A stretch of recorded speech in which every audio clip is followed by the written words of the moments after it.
What if you found a portal to a parallel universe? What if you could slide into 1,000 different worlds?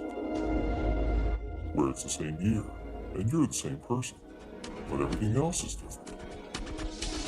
And what if you can't find your way home?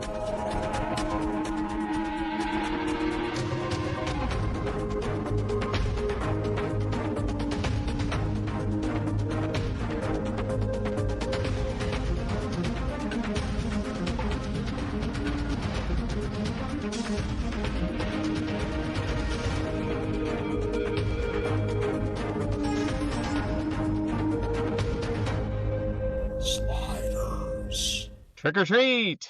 Happy Halloween, everybody! Welcome back to FANDOM Entanglement. We're here talking about Sliders once again on our retro review.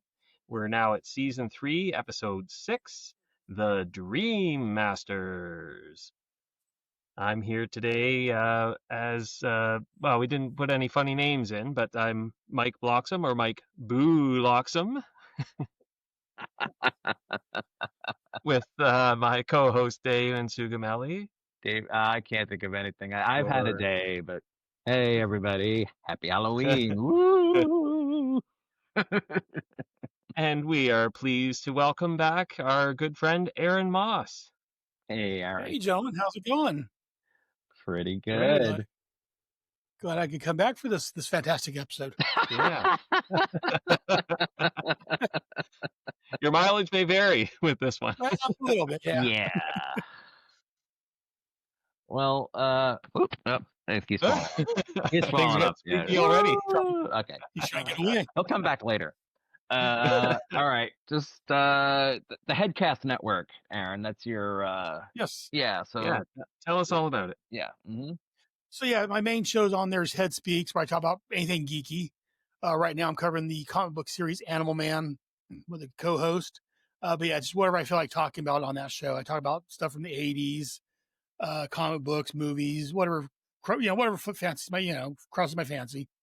Then my other main show is G.I. Joe World American Headcast, and that's where I talk about the G.I. Joe cartoon and comics from the '80s and everything else G.I. Joe related on there. Nice. Mm-hmm. I've got a couple other shows on the network. My other one is the Starbright Project, which I'm doing with the wife, which is currently on hold. That's why I met you guys through. Is it's looking at the Quantum Leap TV series. Right.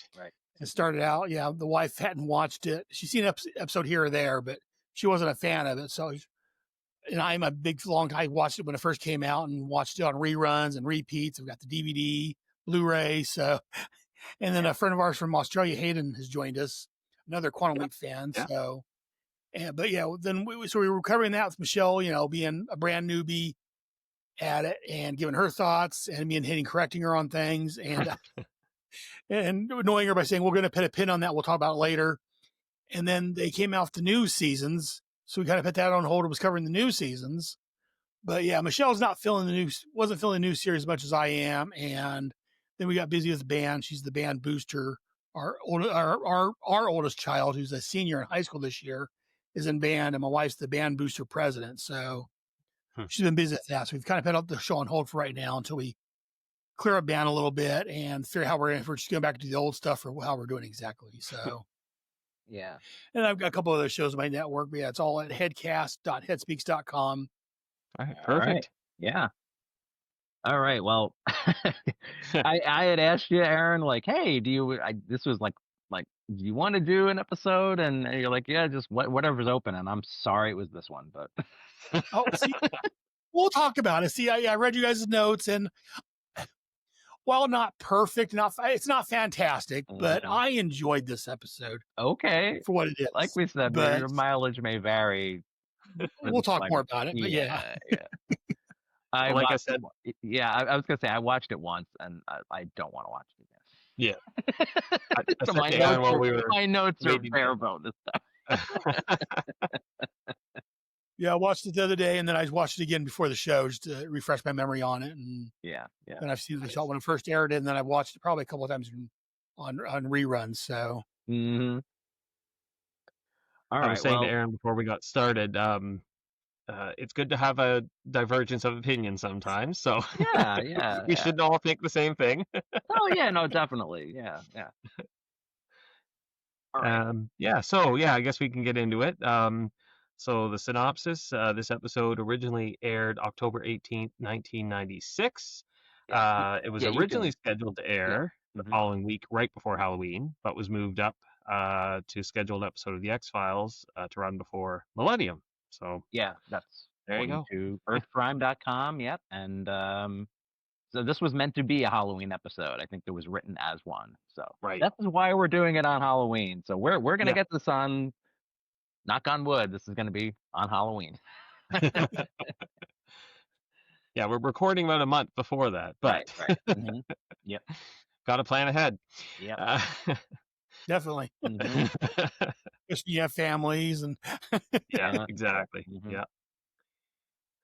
So, synopsis from the DVDs. On a world where a group of social misfits have learned to torture people by entering their dreams, Wade becomes a target of the group's leader. Well, the group's sub-leader, I guess, but we learn later. Yeah. Anyway, Creepy. Creepy. before we get into it, so strangely enough, I woke up this morning and I recalled a dream I had about sliders. I can't remember ever dreaming about sliders before. But when I told Damon I had a dream about sliders, he said, "Oh, was it the Dream Masters?"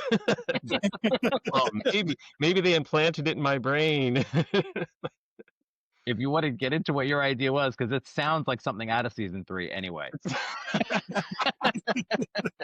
Yeah, it was partway through the episode already. So I don't know exactly how they got into the situation, but they were kind of being pursued by this older rich woman who owned this vast property. They were in an amusement park, which, they start off in the Dream Masters in the amusement park.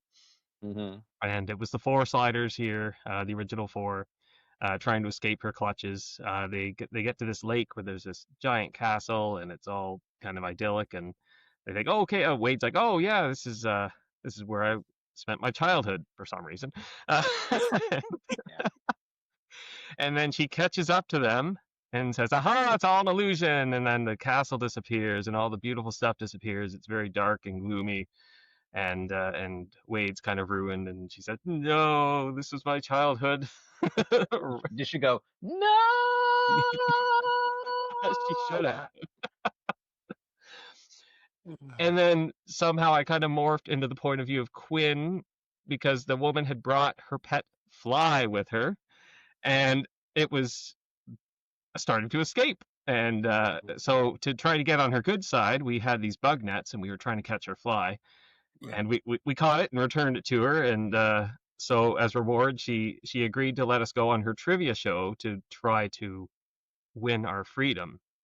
And after that, I become an observer again. I'm watching this television episode again. and the 4 of them are in. This must also be from Electric Acid Twister Test or whatever it's called. They're in a bobsled type thing going through this translucent tunnel. That's right. The bobsled. To get down the mountain. I don't know when they were up this mountain, but they get down the mountain to do the trivia show. And when they're doing this, they try to escape from her again. And then somehow they do. You know how dreams go. Yeah. Then all of a sudden, we were back. We're in my hometown. And I'm with the sliders now. So it's the 4 sliders plus me. Wow. And we're in my hometown. Apparently I was with them the whole time, but but we landed on we were on a bus, a city bus. And then Quinn looks at the timer and says, "It's December 25th, 2024. We're back the same day we left." That's not how sliding works, but in my dream it didn't matter. And then I was like, "Okay, great. Well, I think we have to go back." And then he said, you were the one who wanted to get home the most, and blah, blah, blah, blah. And then that's when I woke up. But yeah, like Damon said, that could have been a season 3 episode. It makes as much sense as anything else, most anything else in the season. So anyway, I hope you enjoyed that anecdote. We're trying to fill this episode out, so. Oh, it was just very timely that I had a dream about sliders. Yeah. And I can't remember ever having a dream about sliders before. So Yeah. and it matched up with the Dream Master. So Very something good. in the universe is at play here. Yeah, I guess so. All right, let's get with the rundown. of this. Yeah. So we'll go through our guest cast here quickly. Well, we got our main cast, of course. Jerry O'Connell as Quinn, Sabrina Lloyd as Wade, Clement Derricks as Rembrandt, and John Rhys Davies as Arturo. And our guest stars, it was quite a big guest star list this time. I didn't do a total deep dive on everybody, but do you want to do the first one, Damon, since you Yeah, did all the notes for that? Yeah, so Zach Ward as Gerald Thomas. I mean, I definitely recognize him because he's done a lot of different stuff. I think that was actually his. I'm looking on IMDb. I think it was his first role as a kid. He appeared as is it Scott Farkas? I guess. I don't remember how you say his name, but he was in a Christmas. He's in both A Christmas Story and its sequel, A Christmas Story Christmas. He's well grown up now, and yeah, he's like a kid. He was a kid in that, and then as he got older, he also played Mark Silverman, who was the best man at Jack's wedding in the Lost season 1 episode, Do No Harm. Okay. So he was in that. I remember him being in that. He apparently was also in one episode of My Secret Identity, which starred a young Jerry O'Connell. So here's another, kind of like with the Stand By Me, and he's getting people he's worked with before, I guess. Yeah. And an interesting side note, according to IMDb, that he was also uncredited as a security guard in The King Is Back, and I missed that completely. That was way back in season 1. Yeah, So I saw that too and was not aware. So yeah, so that's a good episode. I might rewatch that and see if I can spot him. yeah, As you have to go back and watch it. Yeah. yeah. And like I said, he's done so many. He's not even like the big name apparently, that because they have the "and" at the end. But he's been around. He's done a lot of different things. Yeah. So Yeah, and he's from Toronto. So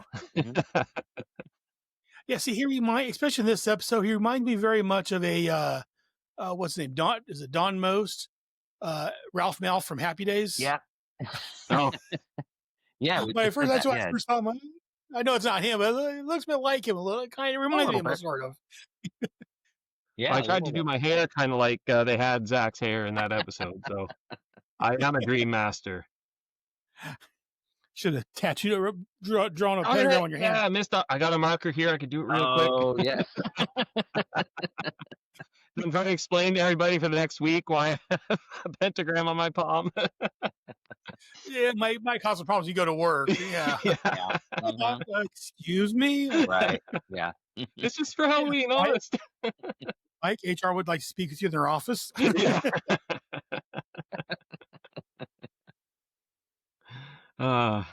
Okay. Rest of the guest stars, we have Catherine Lanassa as Dr. Olivia Lujan, Rodney Eastman as Byron. He was kind of the main henchman for Gerald.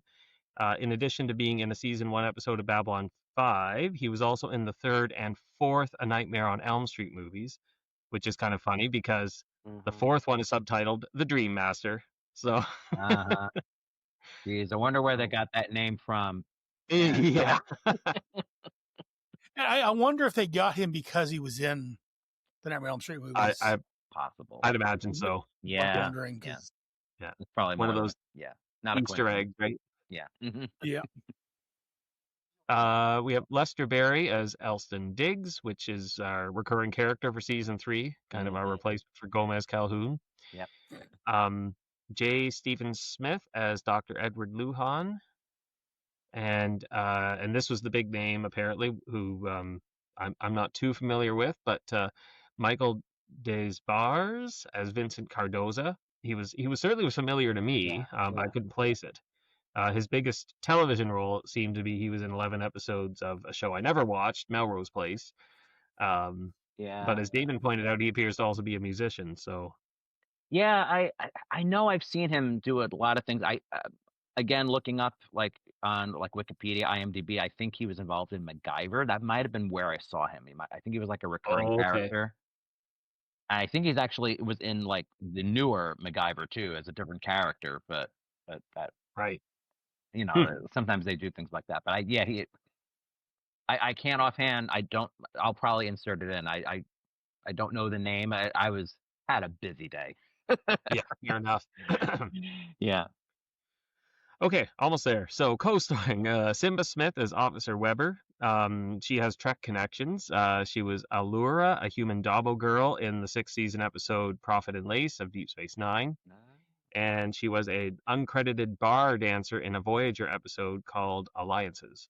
We've got Kenneth Johnson as Skater, which I assume was the roller skater. Yeah, probably. Yeah. And uncredited, I noticed this, uncredited, there was the actor who played Steve, the other of Gerald's henchmen. Not even on IMDb. He's the poor fellow's got no credit anywhere. So if anyone happens to know who that is, put it in the comments, and maybe we can give him his uncredited credit on IMDb somewhere. Yeah. Teleplay was by Melinda Snodgrass, who, again, a Trek connection. I got to say, she was a writer or story editor in 16 episodes of season 2 and 3 of The Next Generation. And most of them are decent episodes, so I'm not sure what happened with this Sliders episode. So, sorry, Melinda. Story was by Scott Smith Miller and Melinda Snodgrass, and directed by Jefery Levy. And the worlds visited, as designated by EarthPrime.com, is Mardi Gras World, which is not seen, but they came directly from there, apparently. I missed that. I thought they were on Mardi Gras World, which happened to also be Dream Master World. Yeah. Yeah. I thought the same thing at first for some reason. Yeah. Okay. And my second watch, I'm like, oh, okay, I see. Okay, I see what they're doing. Okay, just the way the conversation went, yeah, it was a little. I won't say misleading. Yeah, it was a little. Okay, I caught it now. Yeah. Okay. I didn't get a second watch. For better or for worse. Yeah, I get it. Yeah, it seemed like they were like kind of walking there, but like the conversation later is like like she had like a one night stand or something, and didn't even say goodbye to the guy. So yeah. But to me, I thought they were about to slide, and that was But right. Anyway. Yeah. Okay. Yeah. I got the impression. So not just you, Mike. Okay. Good. All right. So first impressions. Our main world, Dream Master World. Oh, sorry. So the second visited world, Dream Master World. that's the world we're actually on, right? Yeah. Yes. Well, we never saw Mardi Gras World. Right. But I guess this is a good place to note. This is the first episode where we never see them actually slide. Right. There was no vortex. We didn't hear it. We didn't see it. They just walked out into that amusement park, apparently fresh off Mardi Gras World. And blowing that budget on all these dream sequences, or are they? I don't know. Maybe I don't. What are they blowing it on? I don't know. So should we let Aaron go first? Yeah. What do you think, Aaron? I was going to say I just had to look up real quick. I recognize the name Melinda Snodgrass. I don't remember where it's from.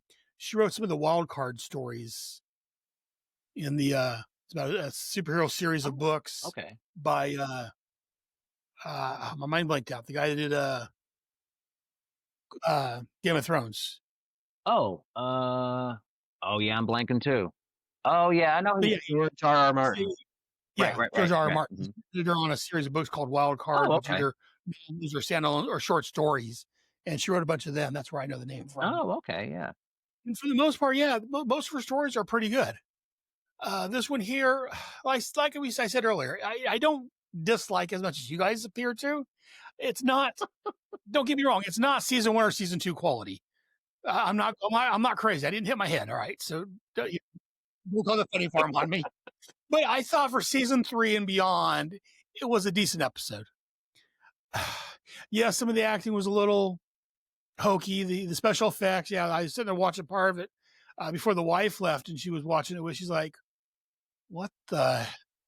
What he got? At season 3, I think their budget was cut. They moved around. It's it's 90s. It's next door to the 80s. You got to give a little credit." Mm-hmm.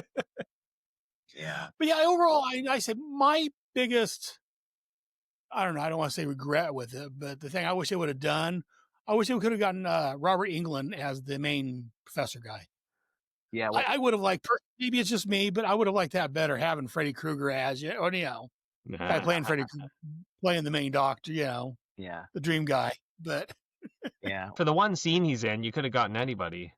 yeah, I think it would have been nicer to, have Freddy Krueger myself, Yeah. there, but would have tied in a little more with the Dream Masters and made it a little more, I don't know. But yeah, overall, I enjoyed the episode. There was very corny. And yeah, like I said, yeah, you can tell it's a third season episode. We're moving away more from the, what one thing changed and caused reality to be different to, Yeah. gimmicks and, whatever they can find to bring the show on further. So yeah. before they delve into the Krogbag storyline, but that's another story entirely for Right. other people. Yeah, what I was gonna say about Robert Englund was maybe because who knows, they might have already cast him because he's gonna be in later on in State of the Right. Art. So Yeah. yeah. So who knows? Maybe they didn't cast him yet. I don't know, but I said, it was Damon saying, yeah, the main professor guy looked familiar. I'm like, I've seen him somewhere, but and I got to look at IMDb. Okay, yeah, he's one of those guys that shows up in a lot of different places. Right. I've just seen him in different shows and movies and things. Okay. Yeah. Well, but yeah, I would say, well, first impressions. Where do I begin? This is. I'm just like watching it. I'm like thinking to myself, this can't be as bad as I remember, is it? But it's pretty. This is like gonna be really low for me. This is like I said, even for an episode that was it was supposed to air, I think, before Halloween. It just seems like such a bad ripoff of A Nightmare on Elm Street. I'm not even that big of a horror fan either. It's just like this doesn't feel like Sliders at all. I don't know what it is. It's an episode. It's a Halloween episode, but I don't know what it is. Yeah, I'd have to say this is easily the worst episode we watched to date. I think worse are to come. Yeah, Again, I think so. my opinion. I'm happy Aaron's here to balance the scales. Like the plot makes almost no sense. We get trope after trope. I will agree with you that there is worse to come. Yeah. We got that. It's just full of tropes, like the incels taking over society and mind rape of a pretty woman, and it's just too many. And it's basically a crossover of A Nightmare on Elm Street and Revenge of the Nerds. Like it's. That's it. That's what it is. Yeah. You can see that. Yeah, I couldn't put my finger on it. That's it. That's exactly what it is. Oh dear God. All right, you added the alternate history. Is it an alternate? I don't know. Alternate history. Well, this is from earthprime.com. It describes where history diverged all the way back in 1991, so 5 years earlier. A university scientist named Vincent Cardoza begins experimenting with dream manipulation via the use of psychotropic drugs and multi-protagonist hypnosis to invade a person's consciousness. Don't know how. When another scientist, Edward Lujan, found out, he rallied the authorities to stop Cardoza. Cardoza was forced to leave the school, but he gained the support of several students whose lack of social skills made them subjective to Cardoza's leadership. Cardoza and the students eventually became the Dream Masters. The Dream Masters visit their victims during REM, sleep, rapid eye movement, and sometimes facilitate the sleep process by drugging their victims with the sedative orphanine. Victims of the Dream Masters can find some solace in an underground shelter set up by Olivia and Edward Lujan.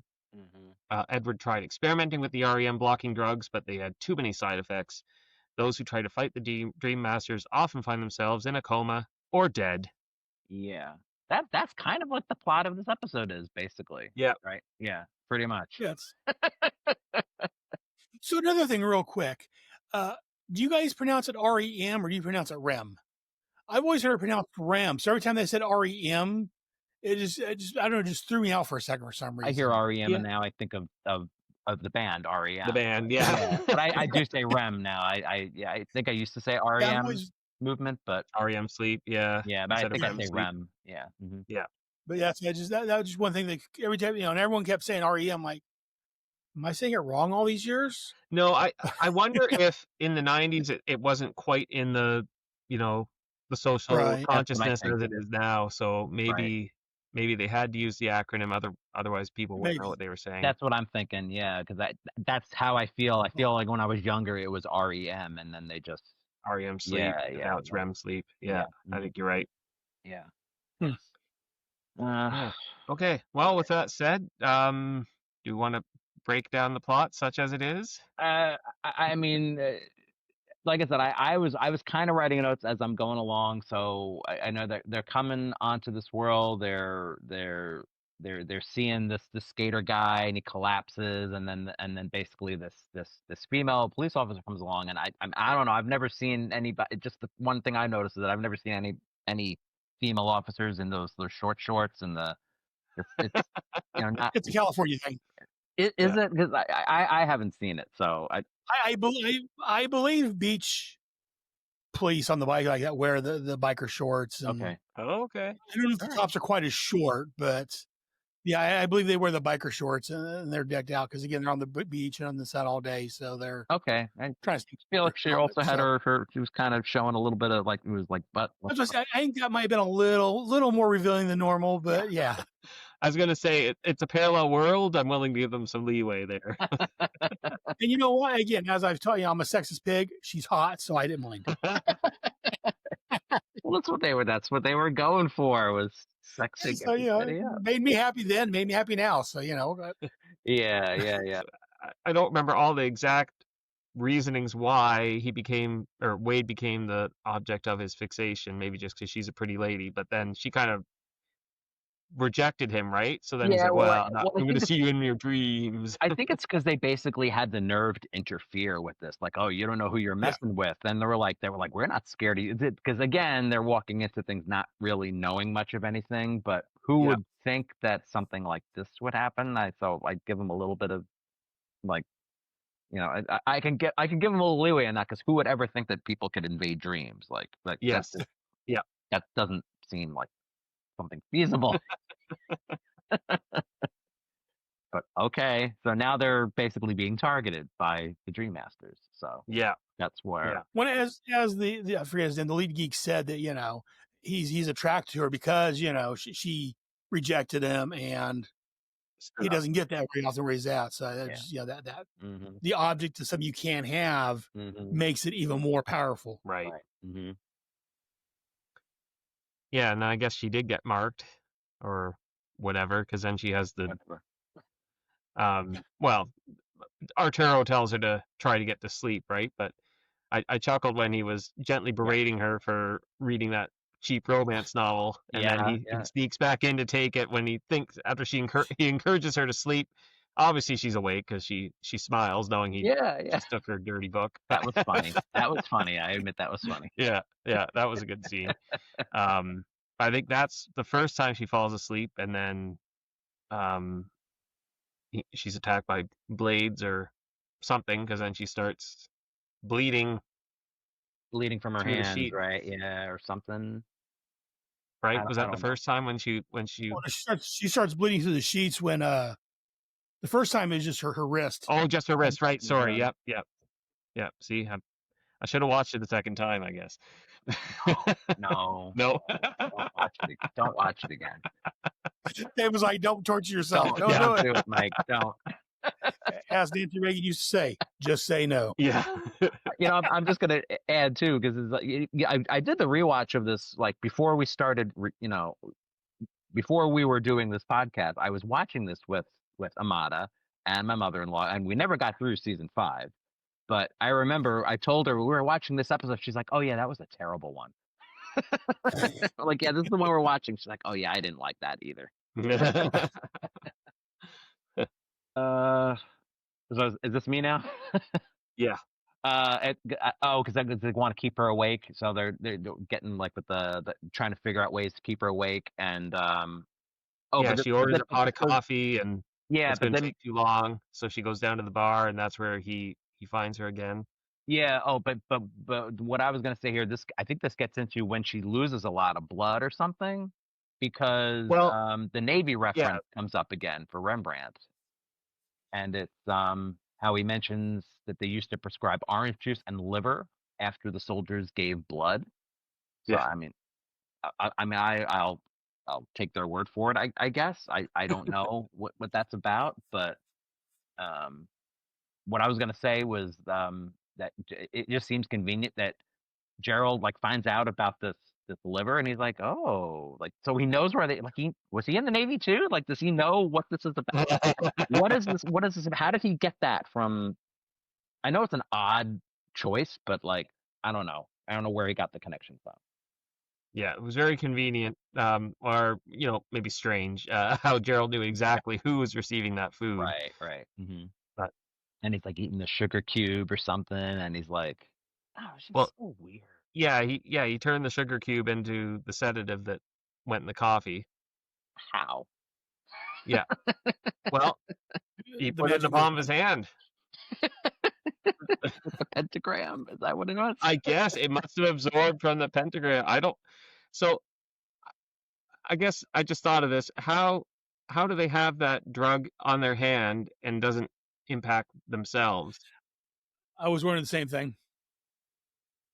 I don't know. They built up resistance to it, or I don't know. Yeah.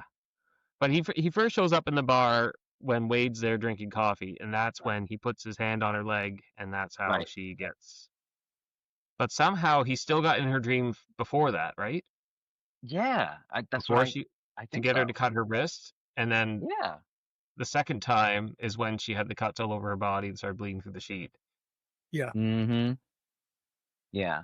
Was this where he put the razor blade in, or was that sometime after? That was the third dream, That was the third dream. I think. I think so. He puts the razor blade in his mouth. Yeah, that was Yeah. icky.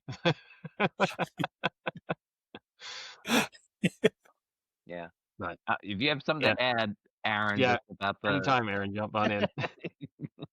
Yeah, no, I just thought it was odd. I mean, again, yeah, they're trying to say it's the drugs in the system, but when he puts his hand on her knee, the pentagram kind of looks like a welt on her leg. Yeah, It's more than just So they're trying to play it off scientifically, but there's also some form of mysticism or something going on. Because when he places his hand on her in the same way, some of the time, he touched someone. That touched someone, that actually had like a welt in the shape of the pentagram. Like, well, that's a drug wouldn't cause that, like at least like that. yeah. That's I don't know. I don't know if they quite knew what they were going for, or if they were trying to skirt that borderline of realism and fantasy, and they weren't quite sure which way to slide on that line. Is I think is part of the problem with this episode. Yeah. Well, Besides everything else, but it seemed like they were trying to it was like almost like a branding, like it branded her or Yeah. marked Yeah. her or something. Yeah. Because that happened to the guy at the start too. He put it on his cheek or whatever, and Yeah, and it just kind of it's like almost like a branding, just go, and it's like going into their soul or something like that. Yeah, just went into them, and But then some crap. Yeah, I don't know. they're supposed to be dream masters, getting people while they're asleep, but he just stands there and kind of like mentals at him and causes him to choke and die. Yeah. At that, so if Brandon, gotta get some use out of this. Yeah, I think they brought that from Nightmare on Elm Street 2, where Freddy was coming out of dreams and attacking people. I think they're, I don't know, maybe Melinda had a Nightmare on Elm Street marathon and before she wrote this episode. Maybe. I don't know. All right, so I guess was it after that second dream when they had to give her the adrenaline? They come back. So, yeah. Arturo and Clint Yeah. went to find the hospice or whatever, the secret location for the people in comas. And Dr. Luhan agrees to help. They come back. Remy is unconscious because he drank the he got coffee. Yeah. And So like Dr. Luhan gives Wade that adrenaline, which seems to work surprisingly fast. Mm-hmm. And then Rembrandt, who they couldn't even wake up in the other room, Mm-hmm. they open the door So and he's standing there like, "Oh, hey guys." Yeah. They weren't able to get him up after such a heavy drug dose, and yet he didn't look dopey or confused or anything. Yeah.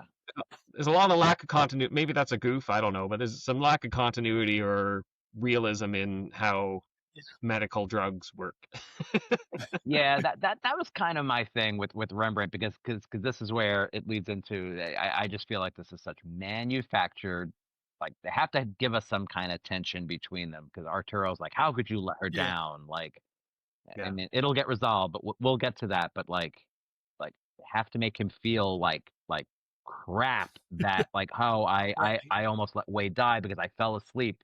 I was supposed to be on duty here, and I just yeah, it should have seemed obvious that like he wasn't just asleep. He did seem kind of groggy and like they couldn't wait, like you said, they couldn't wake Yeah. him up. So it wasn't Yeah. just that he fell asleep. This was like Right. we'll get to it. And I think if and again, I don't know if it was an actor's choice, director's choice, Mhm. but yeah, if he would have been a little more groggy after he woke up instead of seeming so alert, Yeah. Mhm. that may have been another clue that something's not right. Yeah. But the fact that he was wide awake right after, Mhm. yeah, I don't know who decided to have him do that. Yeah. Maybe do another cut. I don't know. Yeah. So this is when they're in the clinic, right? And they're talking about how when they're going through the whole thing about how the Dream Masters and like how to stop them and I was thinking this earlier in the episode, and was it Quinn or Arturo that said something like, like getting the idea of should we maybe chop off their hands or something? And they're like, it's a thought. Like I was thinking the same thing. Why didn't you just do that from the start? Just like you see this guy who's arrogant ass who's like, okay, chop off the damn hand. He's doing something with it. He can't do anything. Better yet, chop off his head. He won't be able to do anything after that. But Yeah. Yeah, I can't imagine they wouldn't have brought in like a sniper team or something to watch these guys and then just Yeah. pick them off as they everybody's go so about. scared. Right. Yeah. Yeah, so I was thinking, when the doctor was explaining how they terrorized everyone and they were too afraid. Well, they can't do anything apparently if they don't touch you. Yeah, get a police officer and Mhm. 10 feet away. You Yeah. can't touch this, and Right. Yeah, because the cop also the officer, she was, because they figure out Arturo's like, oh well, it must have happened to you, right? And that's why you're afraid of doing anything to them, right? I think that's what he said. Right. Yeah. Yeah. Yeah. And yet we've been told everyone who goes against them is either in a coma or dead. Right. I think that's on earthprime.com as like one of those little nitpicks that like, Okay. she be So it needed a follow up or something. right. Yeah. Or maybe she should have said, maybe you want I'm helping you out because my brother or my sister or somebody got affected by him. Mhm. Give us a little more context about why she's helping him. Yeah. It's Turo's kind of Mhm. It's his exposition is totally based on nothing. Right. Yeah. But we have this with Arturo a lot. I'm noticing in season 3, Arturo just knows things Well, he's a professor. without any evidence. Yeah, he's a professor. He's smart. He must know everything. Yeah. Is this where they now go into the dream? Is this when Wade has that awful scream again? I think so. While they're all there together, and that god awful scream. No, this is what I was doing before with the. I didn't know that she did this again. I was like, I remember that from the end of season 1. I'm like, oh, here it is again. But I don't know which is worse, that or what is that like that god awful shriek coming from Gerald? Like, what the hell is that? I don't know what was worse. Yeah. Shut up. What was it like a what was he supposed what was it supposed to be like no idea. It was supposed to be scary, Damon. It was supposed to be scary. Yeah, I think he's supposed to be trying to terrify people with it, and the only thing he terrified was his acting. But And going back to the whole thing with Arturo and Rembrandt, did we really need this effing scene between them? And yeah, it gets resolved, but it's like, I mean, it was kind of good seeing like them joke at the end, and they're like, oh, like you're driving me nuts or whatever, and he's trying to tell him, but again, Rembrandt's feeling so horrible, but then he has to get in a dig at like, oh, this wouldn't have happened on your watch. Like, do we really need this? Like, I don't know how you guys feel about it, but it just, I've got mixed feelings Yeah. on it. I mean, I think it went on a little longer than it needed to. They were going for the melodrama, and I understand what they're going for, but yeah, I thought it went on a little bit more than they needed to. yeah. That's kind of where I was with that. Yeah. All right, so they're all in the dream, and they're finally figuring out that like, well, we just have to pretend this. We have to just realize that none of this is real, and we won't get hurt. Like it did seem like they kind of did it a little too easy, I guess. Yeah. I don't know.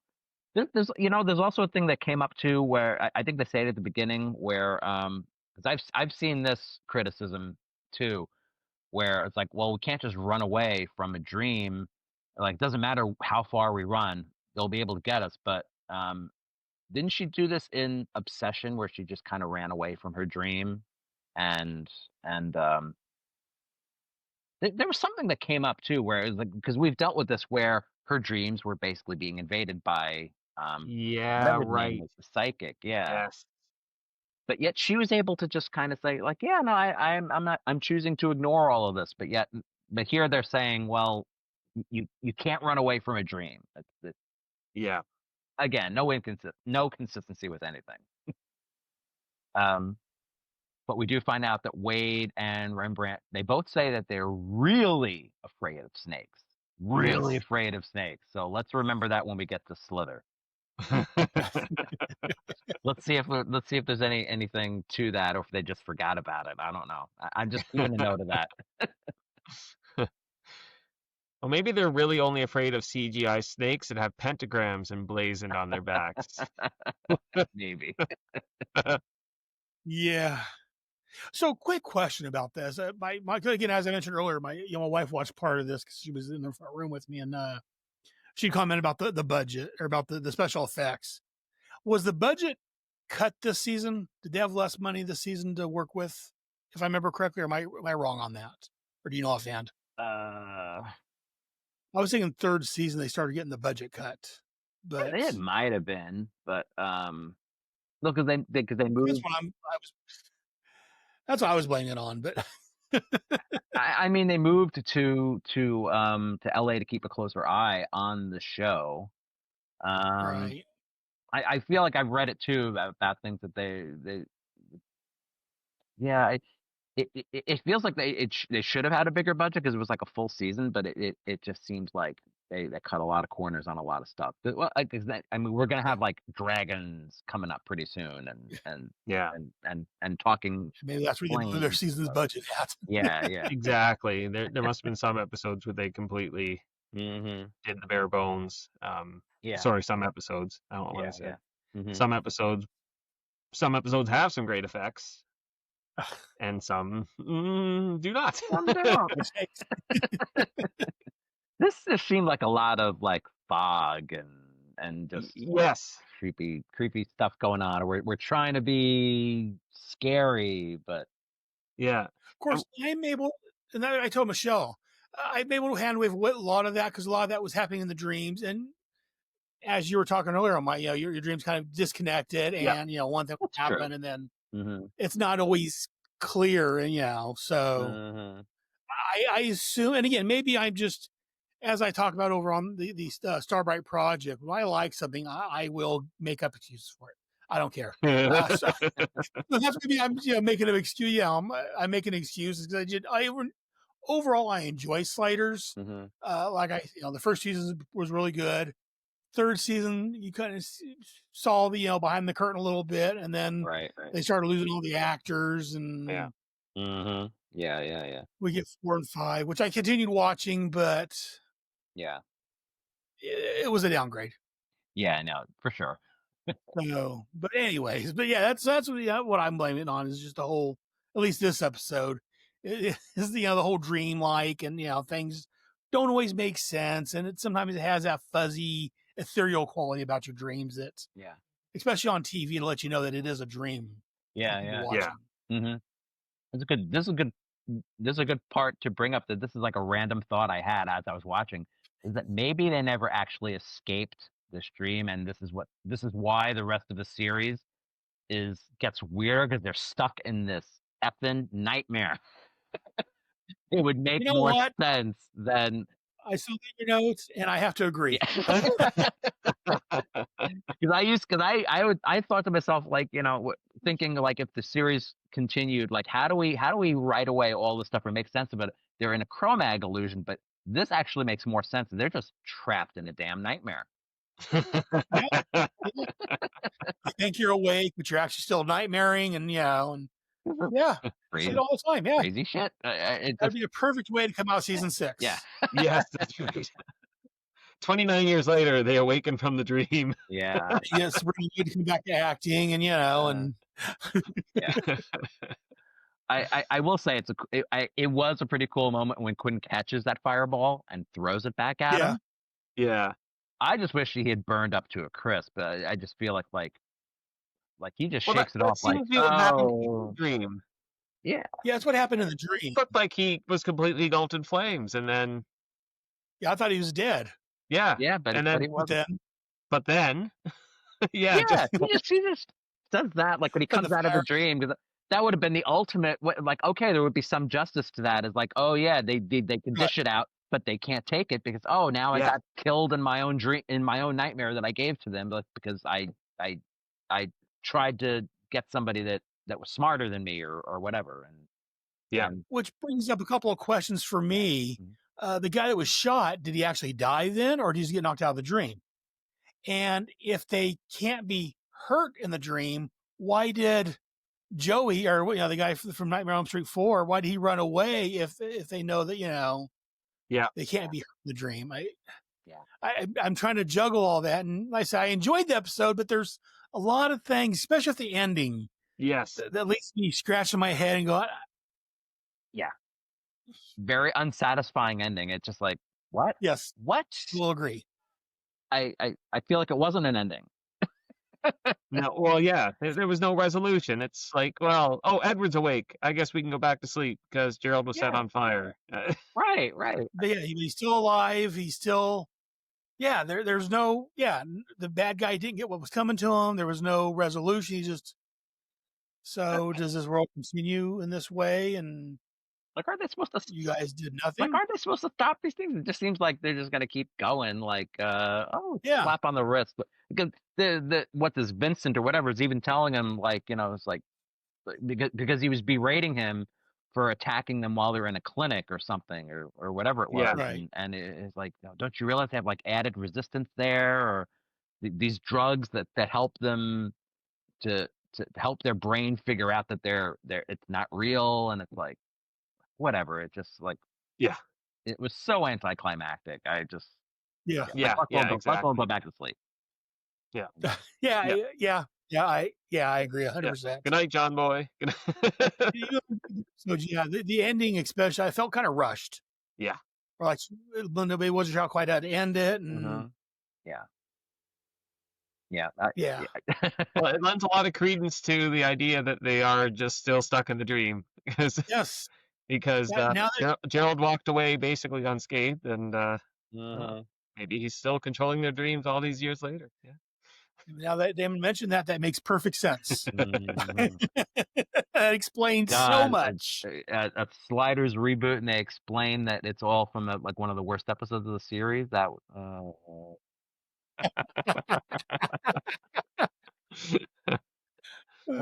boy. All right. Anything else before we want to get into? Do we even have any real goofs or? I think there were too many in the plot to really pull anything out. So, question for you, Damon, Sure. since you brought it up. If they were to do a season 6 a la Quantum Leap, continuation or whatever, and it was, they do bring it back to this Dream Master episode. It was all a dream. Would that improve this episode for you? Oh, that's an interesting question. It is. Because this is not going to happen. No, it won't. But No, it's not going to happen. not going to happen at all. Rebooting it all, or But I'm pretty sure it's maybe- done the work. Okay, maybe it would improve it. Yeah, maybe if they had an explanation like, oh yeah, see, we thought it would show that somebody, whoever's in charge, actually watched the show and cared enough to try to come up with an explanation. So okay, it would get points. Yeah, it would. Just curious if No, because that means that somebody watched the show. That does. Yes. Because it's such a deep cut that like if we're using this episode, we're trying. Undo all the crap that came after it. Yeah. That would definitely mean that somebody was watching the show. So I would have a little more faith, probably. Yeah. How about you, Mike? Well, maybe that's a starting point for a fan-powered virtual season 6. Maybe. I mean, because it's like everybody even I was like, well, use the Cro-Mags just to explain it all. But yeah, I mean, yeah, maybe. Okay, you got one memorable line, Mike? Yeah, so I just because of a reference that we saw in a previous episode, Arturo, when they're having all the knives kind of thrown at them or whatever they are, Right. he says, rather like being inside a Cuisinart, isn't it? Cuisinart. I was like, another Cuisinart reference? Like, were they that big in the 90s? Yeah, I believe they were. I mean, at least this time John was able to pronounce the name because Clavant He totally butchered it in Electric Twister Acid Test. That's right. When they were drinking the frog juice or algae juice, whatever it was. Yeah. All right. That's about the only memorable line, I think. I didn't really remember anything, to be honest. Okay. We have some time for a couple of comments. If you want to read these and the first ones, and then I'll get to Dead Man Sliding because I don't have the one written, but I have it here. So Yeah. Okay. Yep. So from Double Cross, our season premiere, Pedro Ferreira says, "I don't actually mind. Rules of the Game was shown first." Yeah, he said that on the Slyheads Facebook group, and okay, when I posted that, and then he has a follow up kind of after that. But, okay, yeah. And Cedar Ledge Publishing says, "Not bringing her back, Logan, was one of the greatest missed opportunities of the series." Yes, yeah, agreed, 100%. Yeah, because Fox didn't like Zoe McClellan didn't mean they couldn't have cast someone else in the role, but right. She would have been a great recurring villain for sure. Mm-hmm. And in Rules of the Game, Pedro says again, I can understand why this episode was chosen to kick off the season. Yeah. And he said that he's posted in the Fandom Entanglement Facebook group. So. Oh, okay. All right. Yeah. All right. And then for Dead Man Sliding, these are very new comments that as of this recording they came in. Our friend Thomas from Sliders fan blog from the Slide Cage site. He gave it 8 out of 10 lashings.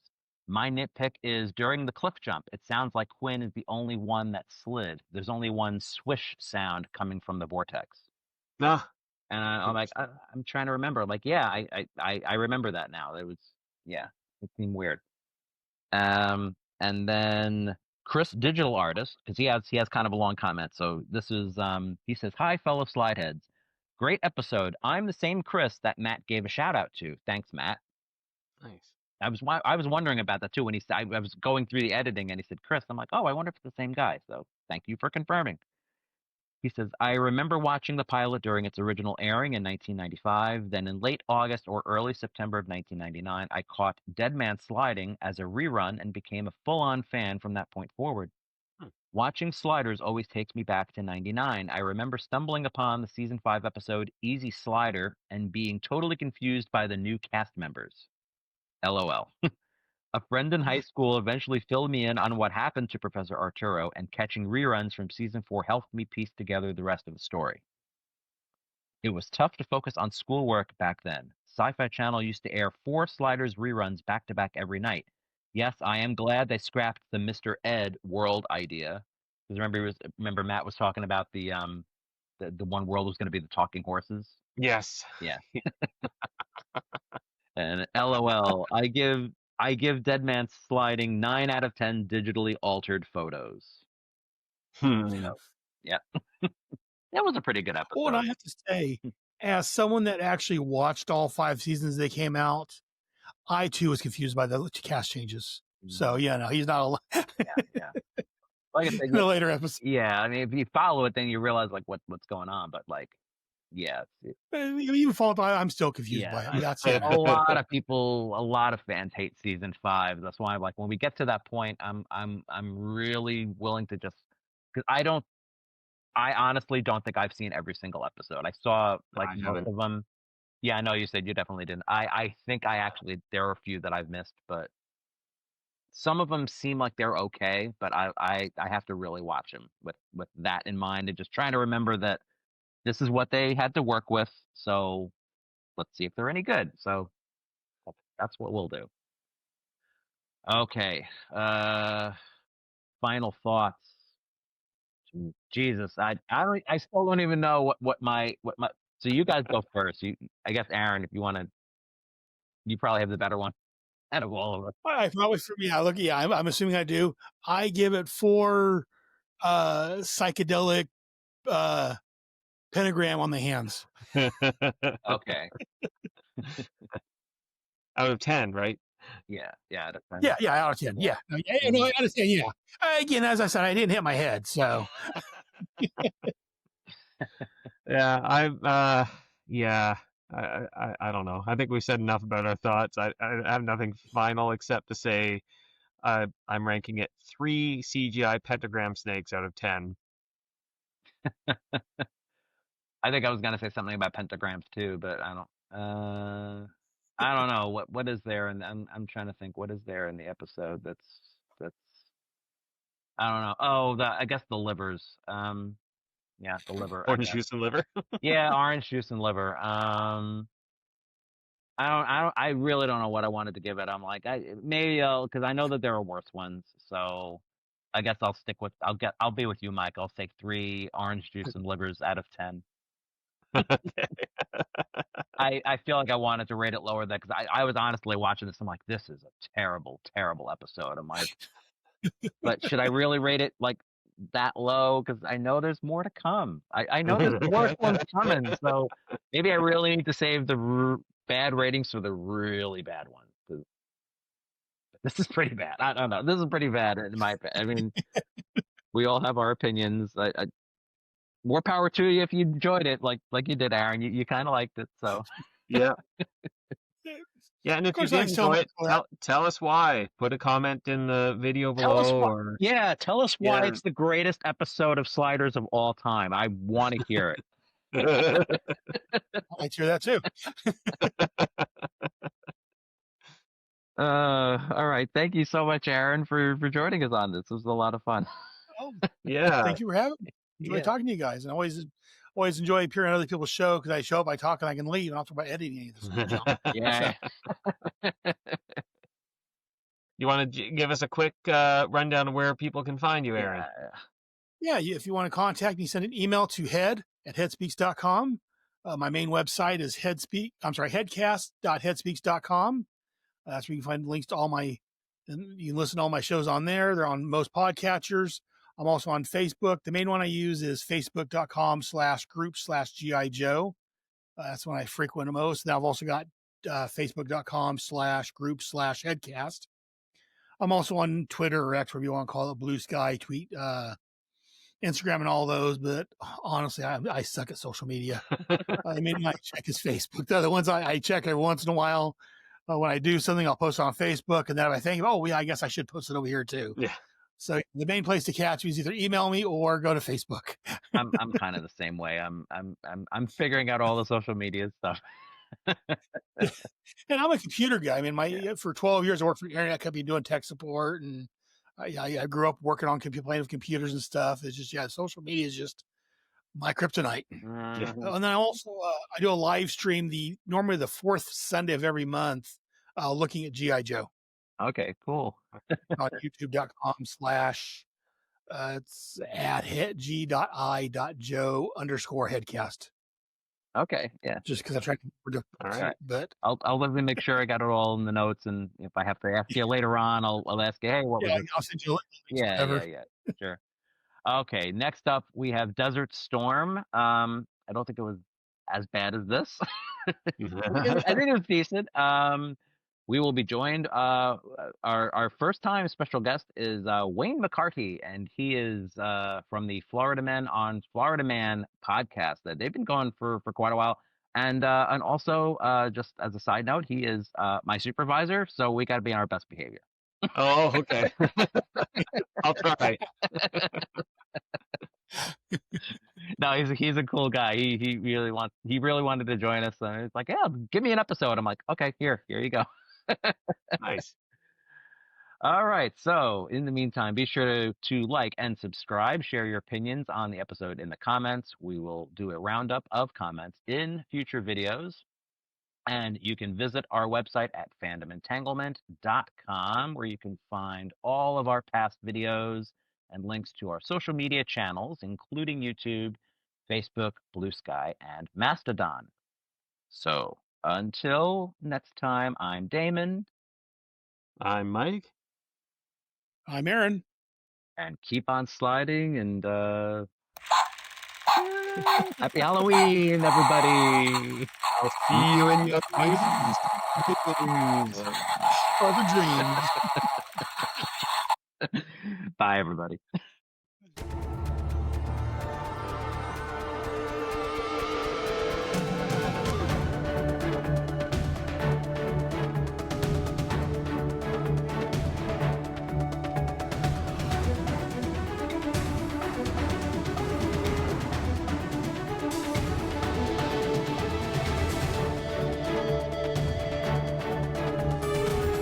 Yeah.